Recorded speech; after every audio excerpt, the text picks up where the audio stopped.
다시 한번 소개드리겠습니다. 저는 저희 IUXL 교육 모델에 대해서 계속해서 연구하고 교수님들 뵙고 있는 글로컬 대학 사업본부 대학교육혁신처 권나연이라고 합니다. 오늘은 말씀해 주신 것처럼 IUXL 교육 모델과 운영 사례에 대해서 조금 소개를 드리고 그리고 더불어서 교수님들께서 생각하시는 IUXL 수업들을 어떤 것들을 하고 있는지 그런 것들이 궁금해서 교수님들의 의견을 들어보는 시간으로 구성을 좀 해봤습니다. 사실 2023년부터 제가 IUXL 교육 모델을 맡으면서 IUXL 교육 모델과 관련된 워크숍을 굉장히 많이 이렇게 열고 있어요. 그러다 보니까는 저도 계속 했던 얘기를 계속 드리게 되고 교수님들께서도 계속 들었던 얘기를 들으시면 너무 지루하실 것 같아서 오늘은 조금 다르게 구성을 해서 진행을 해보도록 하겠습니다.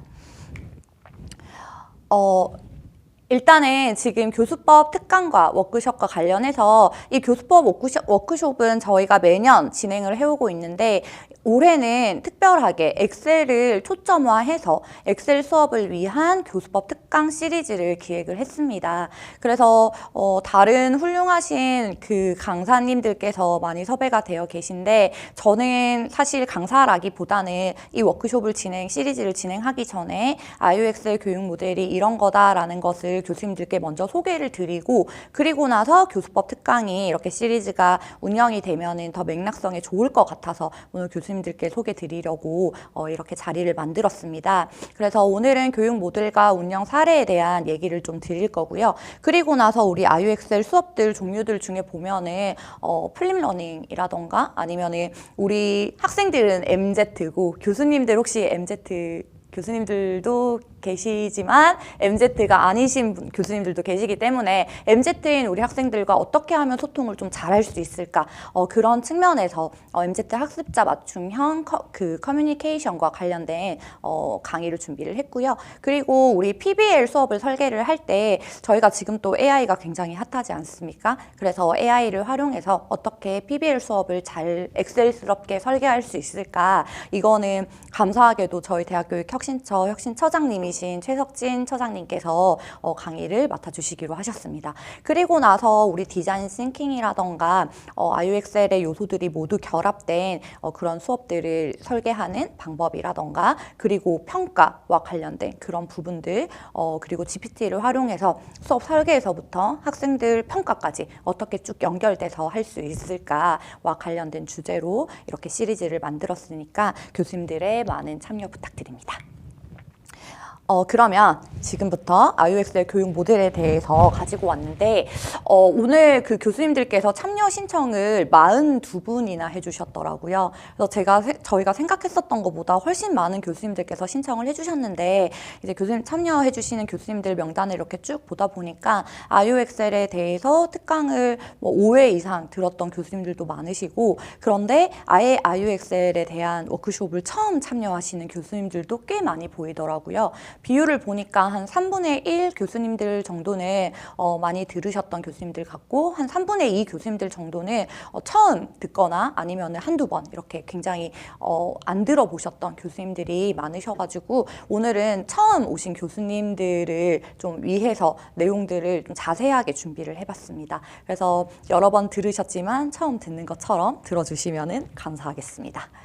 IUXL 교육 모델은 저희 인제대학교만의 교육 브랜드 모델이라고 생각을 해주시면 좋을 것 같습니다.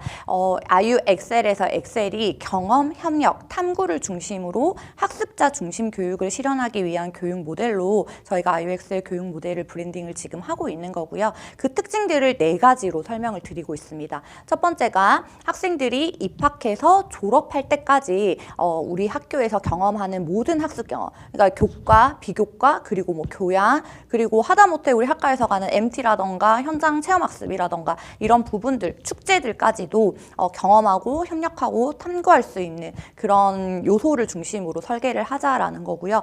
그리고 말씀드렸듯이 경험, 협력, 탐구가 융합되는 융합적 교육 모델이기도 하고요.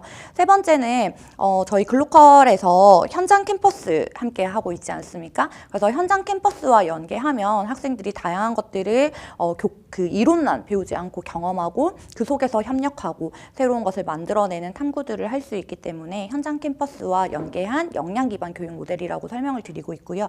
네 번째 가장 중요한 성격 중에 하나가 학습자 수준 및 요구에 맞춘 모델이라는 겁니다. 그게 어떤 의미냐면 결국에 엑셀 기반 수업이라던가 프로그램을 설계하는 사람은 우리 교수님들이시죠. 우리 교수님들이 학생들을 가장 잘 아실 거고요. 그래서 내가 가르치는 학생들에게 가장 잘 맞는 엑셀 수업, 우리 학생들의 수준에 가장 잘 맞는 엑셀 수업을 설계하고 운영하는 것이 교수님들이시기 때문에 학습자 수준과 요구를 잘 반영하고 있다라고 성격을 설명드리고 있습니다.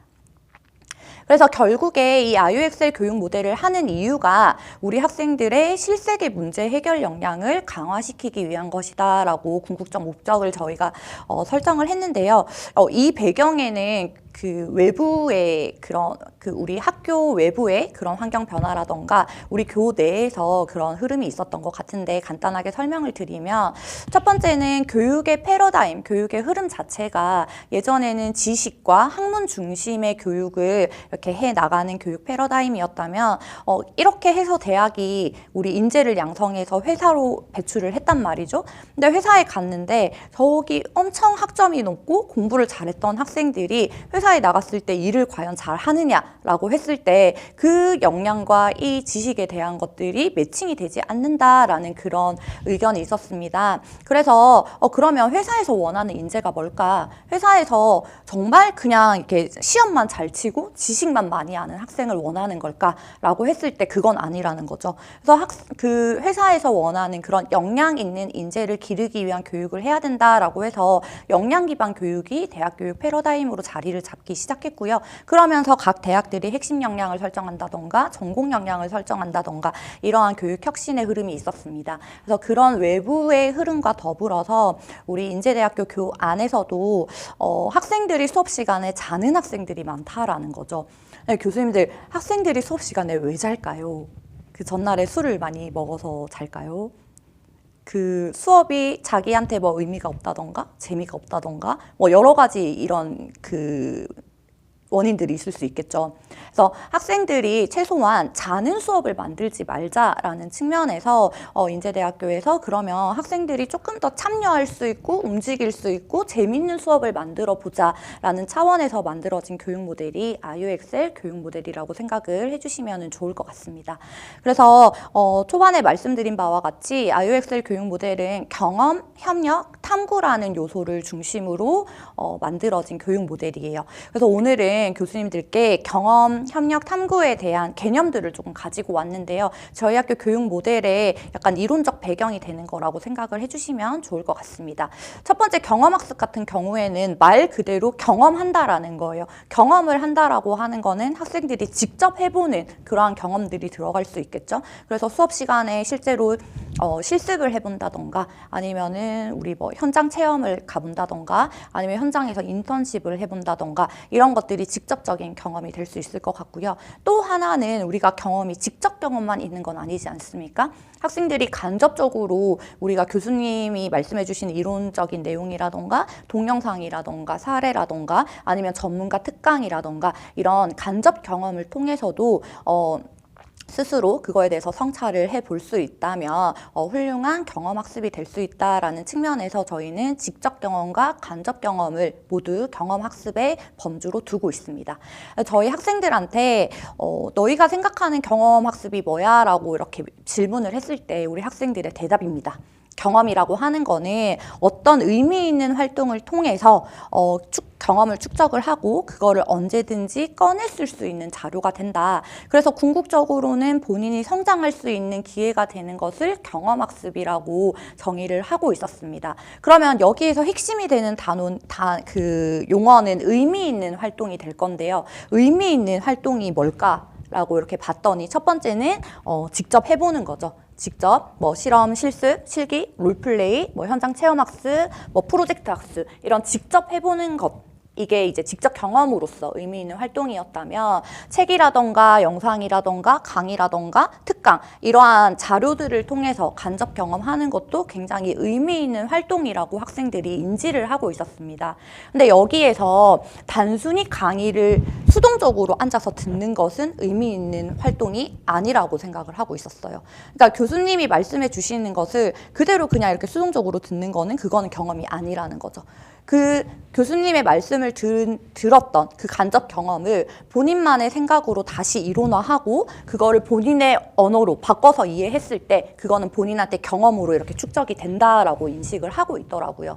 그래서 교수님들께서 저희가 처음에 IUX를 말씀드렸을 때 가장 많이 이제 말씀하셨던 게 수업 시간에 진도 나가기 바빠서 수업 시간에 해야 될 내용이 너무 많은데 우리는 이론 수업을 할 수밖에 없는데 엑셀을 할 수 없다라는 말씀을 많이 하셨는데 학생들의 생각에는 이렇게 이론 수업도 충분히 경험학습으로서 엑셀 수업이 될 수 있다라는 말씀을 드리기 위해서 이 말씀을 드렸습니다.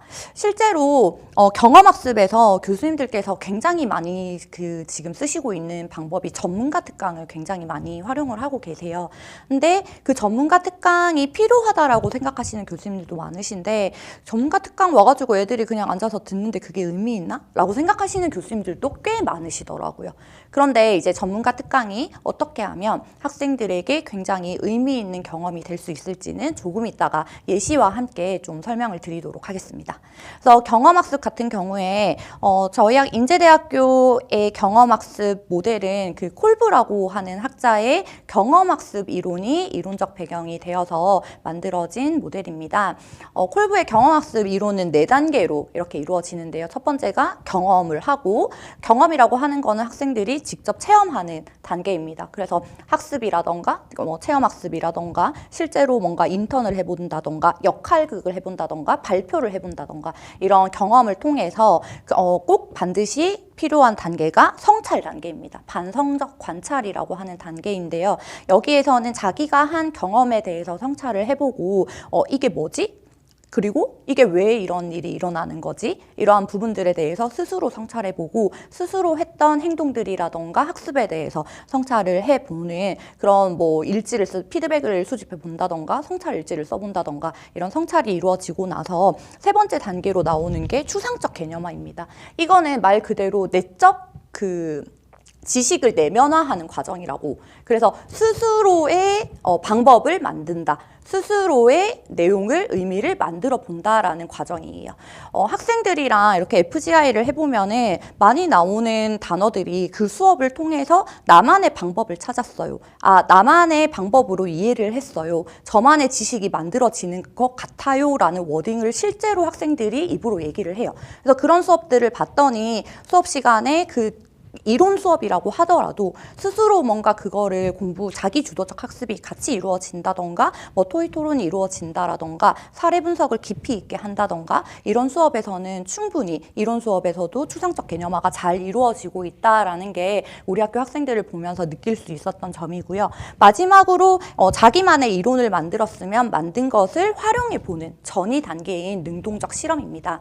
이 능동적 실험은 자기가 내면화한 나만의 지식을 다른 수업에서 활용해 본다던가 아니면 저희 개념에 가지고 온다면은 저희 현장 캠퍼스라던가 아니면 현장 실습이라던가 아니면 졸업하고 나서 우리 직업 세계에서라던가 이런 곳에서 우리가 배웠던 지식과 기술을 잘 활용할 수 있는 그런 단계를 경험학습의 마지막 단계로 보고 있습니다.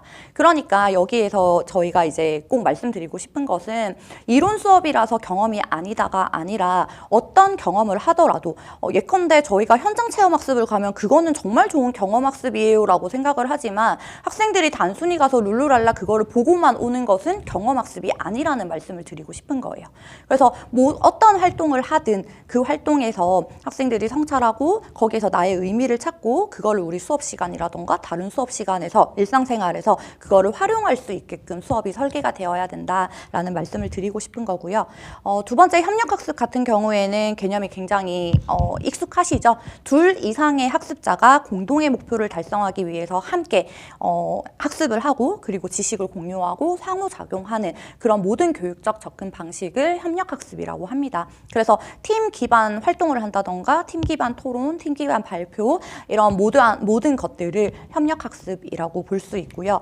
우리 학교 학생들은 협력학습에 대해서 두 사람의 이상의 사람들이 모여서 같은 문제를 해결하기 위해서 의견을 모으고 최종적으로 더 좋은 결과물을 만들어 나갈 수 있도록 이끌어가는 과정을 협력이라고 봤습니다. 굉장히 인상 깊었던 게 학생들이 협력을 이끌어 나가는 과정에 좀 초점을 많이 두는 학생들이 많더라고요.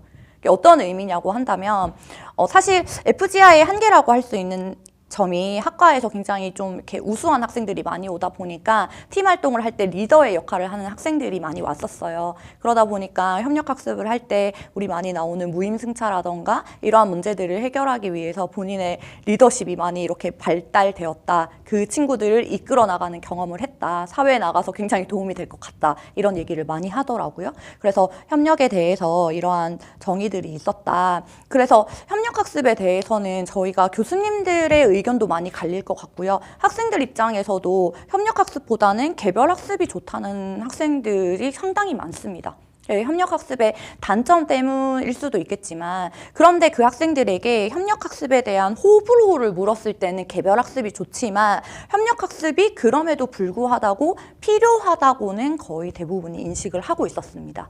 그래서 협력학습이 이렇게 제대로 이루어진다면은 그 안에서 긍정적인 이런 상호작용이 있을 수 있고요. 사회적 기술들도 발달이 될 수 있고 문제 해결도 나 혼자서 해결하는 것보다는 여러 사람이 의견을 모으는 게 훨씬 더 잘 해결이 될 수 있을 거고 그 사이에서 뭐 학습 동기가 증진된다던가 협력적 태도, 뭐 우리 공동체 의식 이러한 것들이 잘 만들어질 수 있다. 그래서 집단지성이 잘 만들어질 수 있다라는 장점이 있지만 우리 협력학습의 단점들이 굉장히 많이 두드러지는 편인 거죠.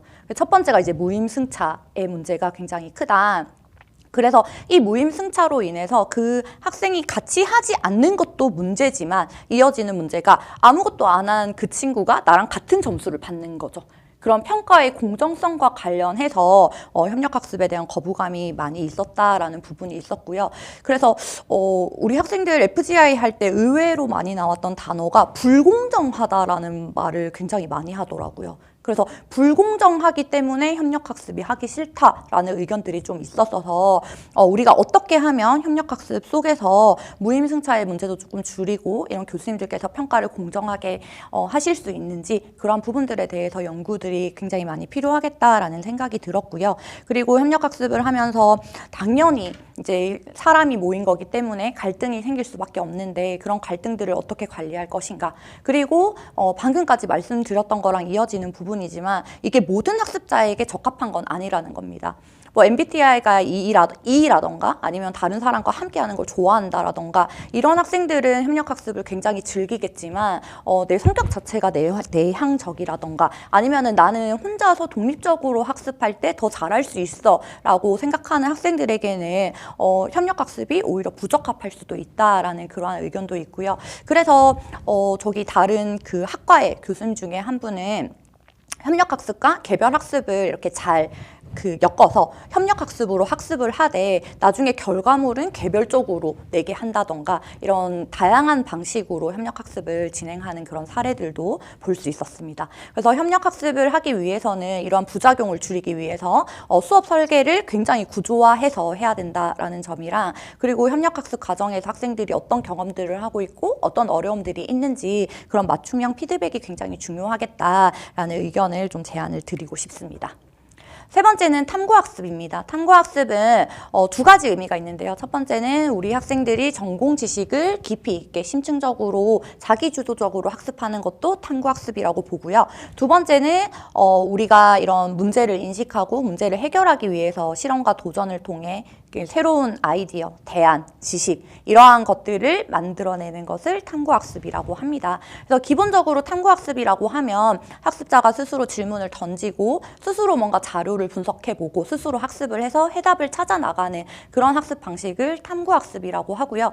그래서 학습자가 수동적으로 교수님이 해주시는 말을 이렇게 쏙쏙 듣는 게 아니라 능동적으로 이게 어떤 의미지? 그래서 이걸 어떻게 해야 되지? 나는 이걸 어떻게 이해해야 되지? 그 해답을 찾아 나가는 과정 전체를 탐구학습이라고 보기도 합니다. 그래서 우리 학교 학생들이 말하는 탐구란 일방적으로 습득을 하는 것이 아니라 자기가 습득한 지식과 정보를 본인만의 지적 내면화 과정을 거쳐서 나의 것으로 만들어가는 과정을 탐구학습이라고 정의했습니다. 이 워딩들이 교수님이 하신 워딩들이 아니고요. 우리 학부생들이 했던 워딩이에요. 굉장히 워딩을 잘했지 않습니까? 그래서 저는 이거를 볼 때마다 참 정의를 잘했다라는 생각을 하는데 이러한 정의 속에서 탐구학습을 설계하실 때 교수님들께서 꼭 좀 고려를 해주셨으면 좋겠는 부분이 5가지가 있습니다. 탐구학습을 교수님들이 해보셨더니 학생들이 별로 안 좋아하던데요? 강의 평가가 너무 낮게 나오던데요? 이런 얘기들이 굉장히 많았는데 그 이유 중에 하나가 학생들은 너무 이론 수업을 하는 것도 좀 힘들지만은 아무것도 아는 것도 없는데 문제만 이렇게 탁 던져주는 경우에도 굉장히 당황스러웠다고 합니다. 그래서 그 탐구학습 주제를 주실 때에는 학습자 수준에 맞게 기초부터 시작해서 이제 점차 심화로 단계적으로 접근할 필요가 있다라는 그런 얘기를 얘기를 하는 거고요. 2번째는 연계성입니다. 학생들이 뭐 A, B, C라는 지식이 있다면 B를 알기 위해서는 A라고 하는 선행 지식에 대한 이해가 있어야 되는데 이전 학습에 대해서 아무것도 아는 게 없는데 갑자기 B를 배운다던가 이러한 상황에서 굉장히 당혹스러울 수 있기 때문에 그런 수준 간의 연계라던가 아니면 다양한 교과 간의 연계라던가 이러한 지식의 연결망이 구축될 수 있도록 설계가 되어야 된다라는 의미고요. 3번째는 자율성입니다. 교수님들께서 이거를 다 던져주시고 다 도와주시고 그렇게 하기보다는 학생이 주도적으로 활동을 하고 그 속에서 교수님들께서 계속 피드백을 주시고 약간 이렇게 좀 도와주실 수 있는 촉진자의 역할을 해주시는 게 좋겠다라는 그런 원리이고요. 4번째는 실제성은 우리 아까 IUXL의 궁극적 목적이 실세계 문제 해결 역량 강화라고 말씀을 드렸는데 여기서 말하는 실제성이 실제 세계 문제와 연결을 지어야 된다라는 말씀을 드리는 겁니다. 저희가 수업 시간에 교재를 활용을 하죠. 교재 굉장히 훌륭한 이제 저명한 학자님들께서 이론을 구축하고 그걸 교재로 만들어준 굉장히 훌륭한 교재이지만 그 안에 있는 이론이 사실 실제 바깥 생활과 이렇게 연결이 되냐라고 했을 때는 잘 모르겠다라는 거죠. 이 이론에서 우리가 뭐 어떻게 뭐 간호를 해야 된다라고 하지만 그 배운 이론을 그대로 가서 병원 현장에서 할 수 있는 건 아니지 않습니까? 그래서 이 이론에 너무 매몰되지 말고 실제 세계 문제를 가지고 와서 그것과 함께 탐구를 하면 학생들에게 더 의미 있다라는 얘기를 하는 거고요. 마지막은 성찰성입니다. 성찰성은 아까 경험학습에서도 중요하다고 말씀드렸던 것처럼 그게 그냥 체험하고 경험하는 게 아니라 지속적으로 성찰할 수 있는 기회가 계속해서 제공되어야 된다라는 거예요. 그 속에서 학생들이 계속 사고를 하고 메타인지를 만들어 나가고 그걸 나만의 이론으로 만들었을 때 그거를 비로소 다른 데 나가서 적용을 할 수 있기 때문에 꾸준히 성찰할 수 있는 기회를 주면 좋을 것 같다라는 원리로 이렇게 탐구학습을 설계하면 좋겠다라고 제안을 드렸고요. 그러면 교수님들 제가 방금 경험, 협력, 탐구를 이렇게 말씀을 드렸는데 모든 교수학습 방법이 이거는 무조건 경험, 이거는 무조건 탐구, 이거는 무조건 협력 이렇게 구분을 할 수 있을까요?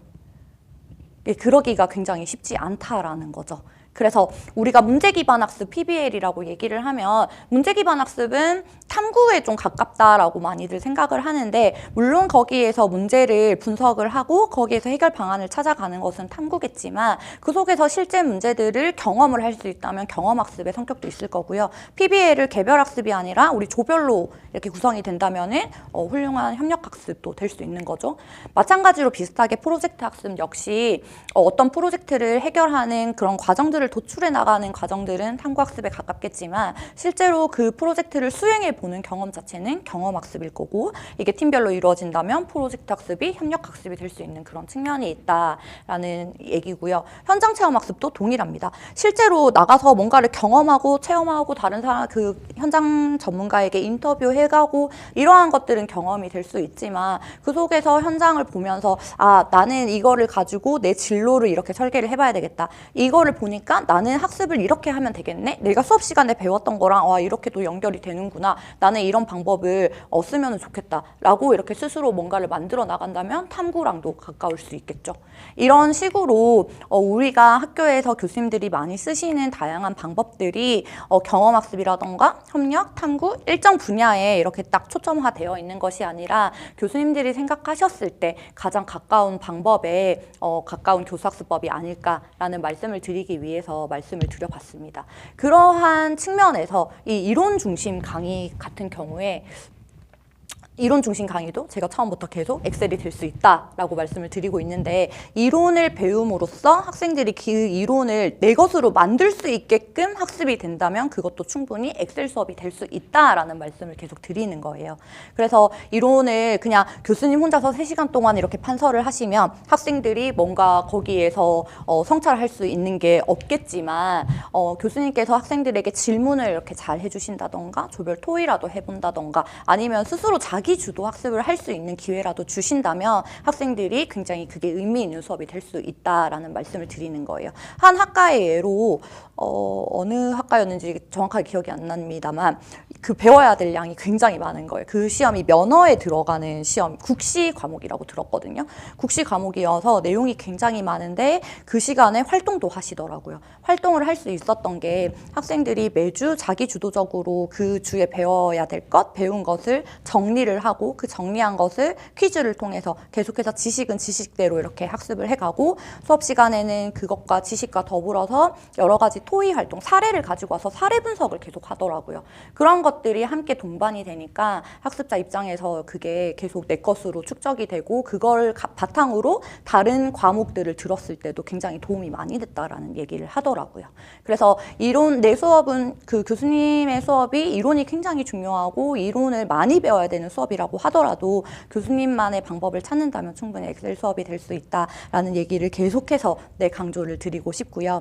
그래서 우리 IU엑셀 교육 모델은 학생들이 입학해서 졸업할 때까지 직접 해보면서 신나게 공부하고 즐겁게 공부하고 현장에서 실무 경험을 쌓을 수 있는 교육 모델로서 이렇게 설계 원리를 제안 드리고 있습니다. 그리고 이미 이번 수업 계획서 작성하실 때 약간 당황하셨던 교수님들 계실 것 같아요. 수업 계획서에 이번 학기부터 바뀐 게 경험 협력 탐구 비율을 입력하게끔 되어 있는데요. 그 입력하실 때 방금 제가 말씀드렸던 부분들을 좀 참고해서 내가 사용하는 이 방법이 좀 경험에 더 가깝다라고 하면 경험의 비율을 높게 이렇게 작성을 해주시면 될 것 같고요. 근데 모든 수업에서 협력이 일어날 필요도 없고 모든 수업이 경험만 이루어질 필요도 없기 때문에 적절한 비율로 이렇게 융합할 수 있는 수업이면 좋겠다라는 정도의 말씀을 드릴 수 있을 것 같습니다.